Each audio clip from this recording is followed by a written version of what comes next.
et messieurs, bonjour. Il est 15 heures sur Télé Djibouti. Merci à vous de nous rejoindre pour cette nouvelle édition. Voici les titres. Le président de la République a procédé à la rétribution des lauréats du concours régional 2023 de lecture du Saint-Coran. Et dans l'actualité internationale, Joe Biden sur la terre de ses ancêtres en pèlerinage en famille. Voilà pour les titres, bonjour à tous.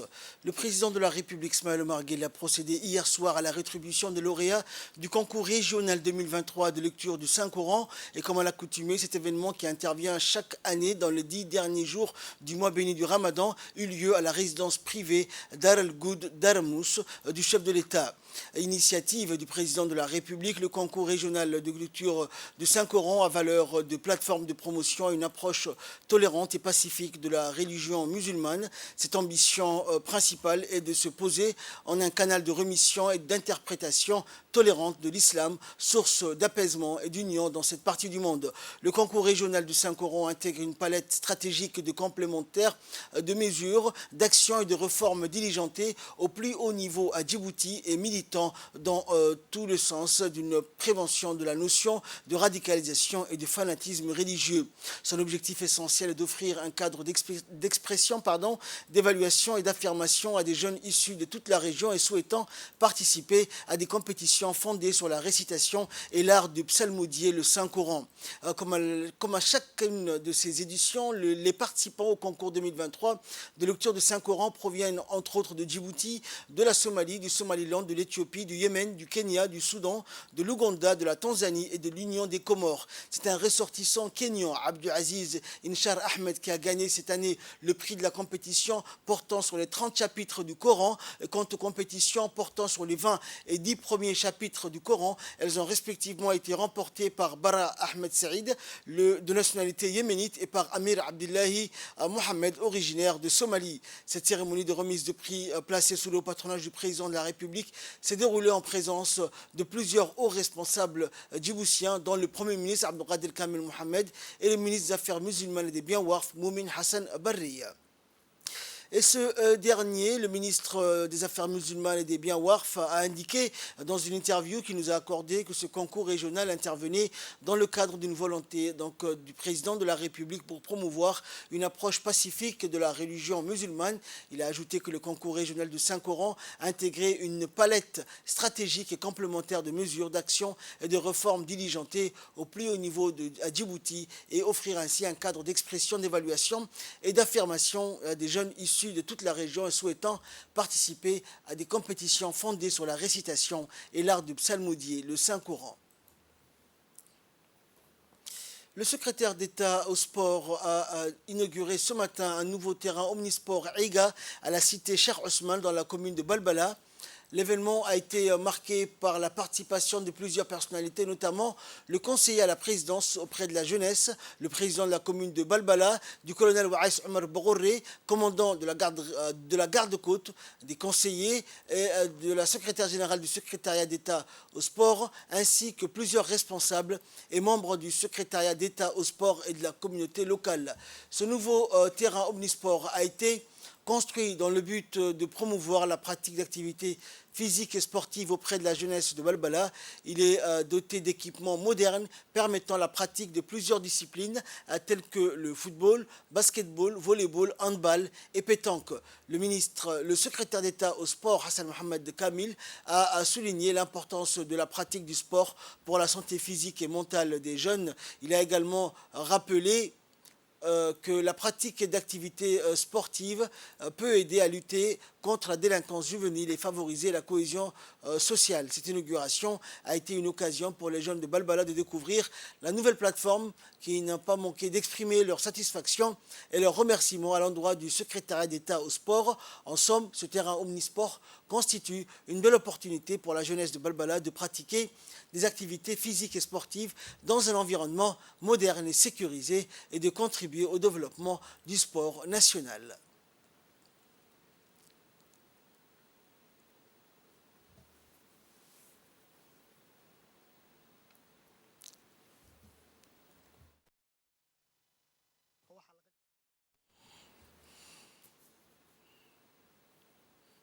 Je vous propose de suivre à présent l'intervention du secrétaire d'État au sport, Hassan Mohamed Kamil.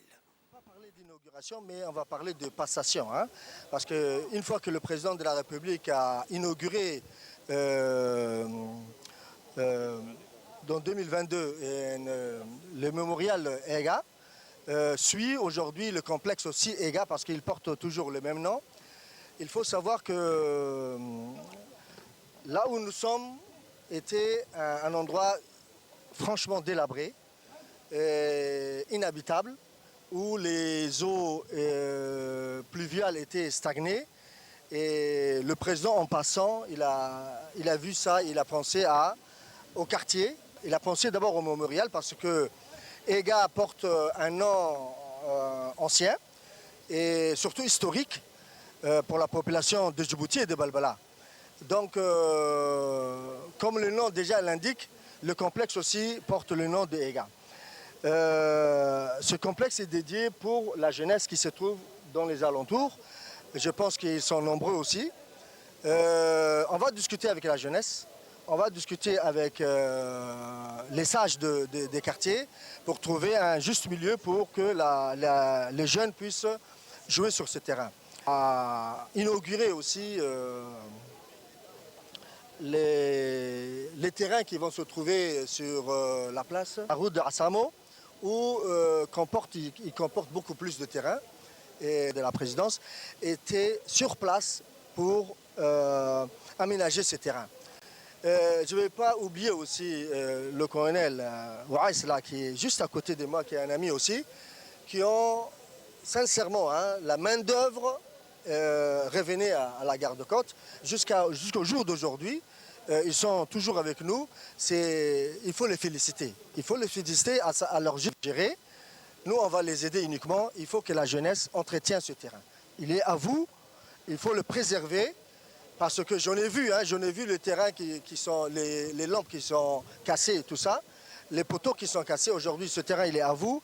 Il faut le préserver. Donc, moi, je serai avec vous aussi. Si même il faut jouer, je serai là. Et on m'a averti aussi qu'il y aura un after aujourd'hui. Je serai aussi avec vous. Je pense que le colonel et les docteurs seront là et le président pour encourager aussi la jeunesse de ce quartier. Dans l'actualité également, un atelier portant sur la manière d'intégrer la recherche dans notre enseignement-apprentissage a été organisé hier au profit des inspecteurs, des conseillers pédagogiques de l'inspection générale, des formateurs du centre de formation, des enseignants de l'enseignement fondamental et des concepteurs du CRIPEN. L'objectif de cet atelier est d'engager la recherche dans notre processus d'enseignement et d'apprentissage. Il s'agit d'une nouvelle idéologie dans laquelle les enseignants sont censés évaluer ce qu'ils enseignent et faire des recherches sur les défis qu'ils ont rencontrés dans le cadre de leur enseignement. À noter que cet atelier a été animé par un expert américain et s'est déroulé à l'American Con en présence de l'inspecteur de l'enseignement moyen et secondaire dans la discipline de l'anglais, Abdelkarim Ahmed Hersi. Les travaux de l'atelier ont été ponctués par les échanges interactifs avec les participants de la recherche dans notre processus d'enseignement et d'apprentissage, mais aussi d'une nouvelle idéologie dans laquelle les enseignants sont censés évaluer.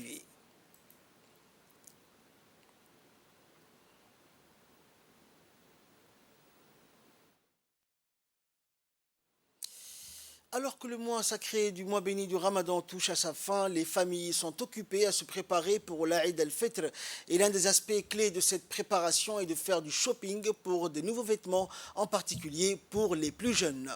Et dans les marchés de vêtements animés du centre-ville, les vendeurs travaillent dur pour vendre une grande variété d'articles de vêtements allant de tenues traditionnelles à des tenues plus modernes. Les parents, les grands-parents et la famille en général parcourent les étalages colorés, cherchant des tenues appropriées, parfaites pour certains, pour leurs enfants et petits-enfants. Le marché est rempli d'excitation et d'anticipation alors que les familles se précipitent pour acheter les tenues pour les enfants. Certains parents sont accompagnés de leurs enfants qui essayent avec enthousiasme différentes tenues pour trouver la coupe parfaite. L'atmosphère donc animée, festive, avec des vendeurs qui jouent de la musique. Il est clair que le marché n'est pas seulement un endroit pour acheter des vêtements, mais aussi un lieu de rencontre sociale où les gens se rassemblent pour célébrer la fête qui approche. Et à l'approche de la l'Aïd al-Fête, le marché est particulièrement animé. Les vendeurs signalent des ventes accrues et un afflux de clients car de nombreuses familles préfèrent acheter des nouveaux vêtements pour leurs enfants pour l'Aïd car cela est considéré comme un symbole de nouveau départ. Depuis déjà une semaine, la police nationale a renforcé les contrôles routiers sur toutes les artères principales de circulation en centre-ville. Cette mesure fait suite à l'augmentation des accidents et au non-respect du code de la route par les conducteurs qui mettent ainsi leur vie en danger, mais aussi celle des piétons et des conducteurs de deux roues. À chaque accident, les premiers à arriver sur les lieux sont les éléments de la brigade des constatations et les hommes de cette brigade relèvent les premiers éléments d'information relatifs à la circonstance exacte de l'accident en lui-même. Et depuis le renforcement des contrôles, une baisse drastique des accidents a été constatée. En effet, depuis le début du mois béni du Ramadan, il a été relevé que le taux d'accident avait augmenté et ceci était principalement causé par l'imprudence, la vitesse et le non-respect des feux tricolores. Mais grâce aux opérations de contrôle routier, le taux d'accident dans la capitale et dans la périphérie de la banlieue de Balbala a largement baissé. Pour plus de précision, écoutons les interventions du sergent Abdullahi Ahmed Kherré et du sergent Mohamed Moussa Hassanleh qui indiquent que suite aux instructions du directeur général de la police nationale, le colonel Abdurrahman Ali Kahin, et dans l'intérêt de la population, la police nationale s'est rendu compte que les accidents avaient considérablement baissé et ceci est dû principalement au renforcement des dispositifs de contrôle routier qui se poursuivront le temps qu'il faudra et jusqu'à ce que la police constate un changement dans le comportement des automobilistes. Le cérémonial militaire avec ses défilés, ses prises d'armes et coutumes impressionnantes donne une image de rigueur, de force, de cohésion, de discipline aux armées. C'est ce qu'a rappelé le général de corps d'armée Zakaria Cheikh Ibrahim, chef d'état-major général des armées, ce matin lors de la répétition générale qui s'est tenue au centre d'instruction technique et tactique d'Ambouli à l'occasion de l'approche du 6 juin et 27 juin 2023 qui représentent respectivement le 46e anniversaire de la création de l'armée djiboutienne et le 46e anniversaire de l'indépendance de notre chère nation. À cet effet, le chef d'état-major général des armées s'est rendu en ces lieux très tôt dans la journée pour encourager et apprécier le niveau de personnel défilant des forces de défense et de sécurité placées cette année sous les ordres du commandant de la prise d'armes, le colonel Wagdi Jama' Moussa, chef de protocole des forces armées djiboutiennes et chef de corps du régiment quartier général.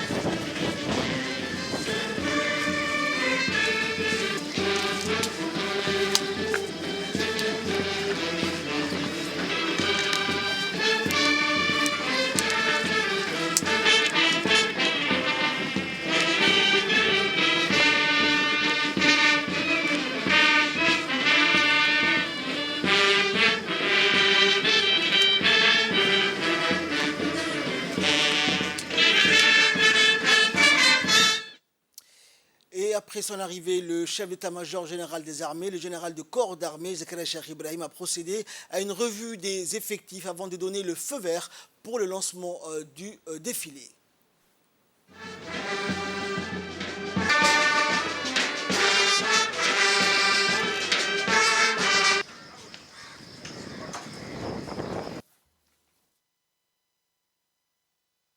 104 défilants étaient présents à cette répétition générale. À cet égard, le rituel, la gestuelle ont bien été exécutés et n'ont pas été sans effet aux yeux des officiers de l'état-major en tribune et des différents observateurs présents à cet événement. L'ordre de passage de cette répétition était le suivant. Au rythme de la musique, la troupe musicale de l'armée djiboutienne, les porte-drapeaux, le personnel féminin des armées, la garde républicaine, la gendarmerie nationale, la garde-côte, l'académie militaire interarmée d'Arta, l'armée de l'air, la marine nationale, le régiment artillerie et la direction centrale du matériel.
Et enfin, pour clore l'actualité nationale, nous allons parler donc d'une activité très prisée par la jeunesse djiboutienne. Nous nous rendons à Ali Sabié et nous allons vous parler des conducteurs des tuk-tuk. C'est un magazine de Abdurrahman Mohamed et de Aden Ali.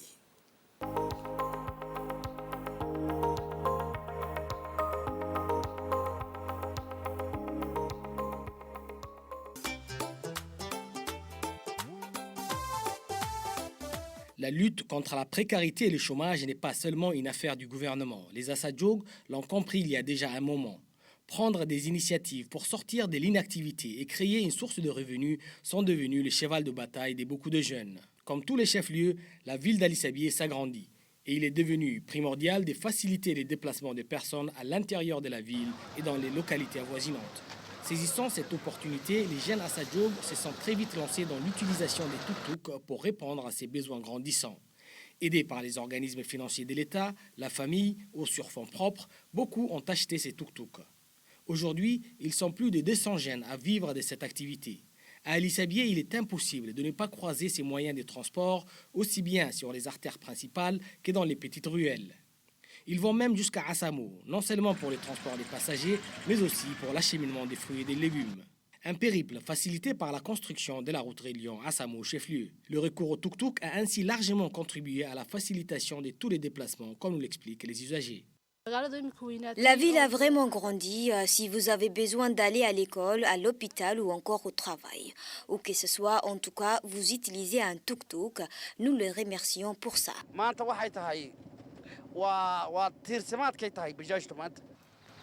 Les autorités locales encouragent ces jeunes qui travaillent dans ces secteurs tout en les rappelant régulièrement l'importance du respect des règles de sécurité. Ces 3 dernières années, leur nombre a significativement augmenté. Et pour cause, même si le travail reste difficile, les tuk-tuk rapportent selon les propriétaires. Iftin Houch fait partie de ces jeunes qui sont sortis du chômage grâce à ce travail. Pendant des années, il était sans emploi. Marié et père de 6 enfants, sa situation s'est améliorée grâce aux revenus générés par son tuk-tuk qu'il a acquis en 2019. Voilà 5 ans qu'il est au volant de son véhicule, du matin au soir. Iftin Houch a 3 types de clients. Ceux qui les paient par mois, pour 2 navettes par jour, les clients ordinaires et enfin par appel téléphonique. Allô, salam alaikum.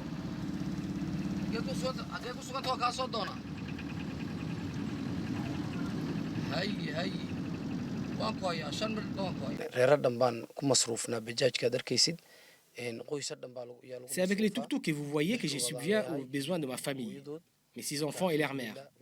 Si on a la volonté de s'en sortir, on trouve toujours du travail et les fruits de son travail. Je commence à travailler vers 5h30, après la prière de l'aube, et finis à la tombée du jour. J'ai pris dans la mosquée, pas loin de chez moi, et puis regagné ma maison. Nous remercions les seigneurs pour tous ces bienfaits.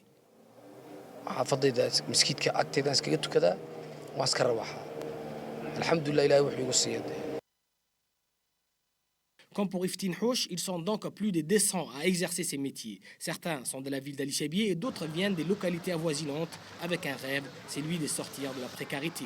Des efforts qui donnent des résultats parce que beaucoup s'éloignent chaque jour un peu plus de la pauvreté.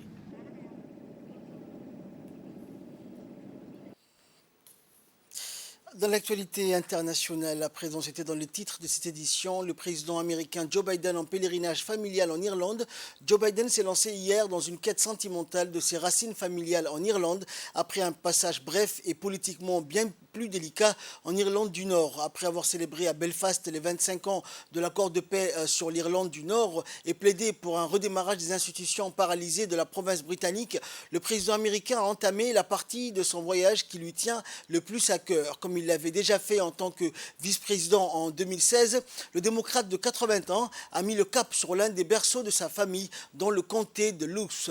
Il y a exploré le château de Carlingford qui fut, selon la Maison-Blanche, le dernier monument contemplé en 1849 par son arrière-grand-père maternel Owen Finnegan depuis le bateau qui l'emmenait vers l'Amérique et l'espoir d'une vie meilleure. L'Irlande a accueilli bien les présidents depuis John Fitzgerald Kennedy en 1963, mais aucun qui ne se revendique d'elle autant que Joe Biden, par ailleurs le seul catholique à avoir conquis la Maison-Blanche depuis JFK. C'est la fin de cette édition. Merci de nous avoir suivis. Excellent après-midi sur Télé Djibouti.